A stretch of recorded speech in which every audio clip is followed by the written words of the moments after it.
अस्सलाम वालेकुम, मैं हूं सबा भट्टी और आप देख रहे हैं MAT20 न्यूज HD। आइए नजर डालते हैं आज की अहम खबर पर। जंड अब्दुल हमीद मजरूर bureau chief university of Haripur और फराज सुखन लिटरेरी सोसाइटी के तावन से जामिया हरीपुर में एक शानदार महफिल मुशायरा मुनाकिद हुई। स्टेज की जीनत जामिया हरीपुर के असिस्टेंट प्रोफेसर जनाब साकिब आवान रहे, जबकि इस खूबसूरत बज़्म की सदारत बालाकोट के तशरीफ लाने वाले खूबसूरत लबो लहजे के शायर अहमद हुसैन मुजाहिद ने की।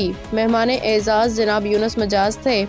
निज़ामत के फ़राइज़ नौजवान शायर और फराज सुखन लिटरेरी सोसाइटी के सदर फराज अहमद अलवी ने अंजाम दिए। मुशायरे में शरीक होने वाले शोरा में हमाद अहमद, जलाल खान, मोहम्मद ज़ीशान, एहतशाम मुस्तफ़ा, वकास खान, अतीब अहमद और हमजा सईद, इकराम अफजल, सुहेल समीम, साजिदा खान साज, रुबीना नाज, हसन इफ्तिखार और प्रोफेसर ज़का रशीद शामिल थे।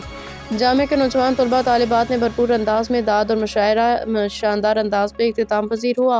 Vice chancellor Jamia Haripur professor doctor Shafiqur Rahman ने इस मौका पे फराज सुखन लिटरेरी सोसाइटी और तमाम मुंतज़मीन की काविशों को सराहा और कहा कि ऐसी अदबी महाफिल नौजवानों में अदब से मोहब्बत को फ़रोग देती हैं, उन्हें तख्लीकी इजहार का मौका फराहम करती हैं। उन्होंने उम्मीद ज़ाहिर की कि जामिया हरीपुर में मुस्तक़बिल में इस तरह की तकरीबात का इनेकाद जारी रहेगा। तकरीब के इख्तिताम पे मुंतज़मीन और मेहमान ख़ुसूसी को शील्ड और स्नात से नवाजा गया। इसके बाद मेहमानों ने जामिया हरीपुर का दौरा भी किया।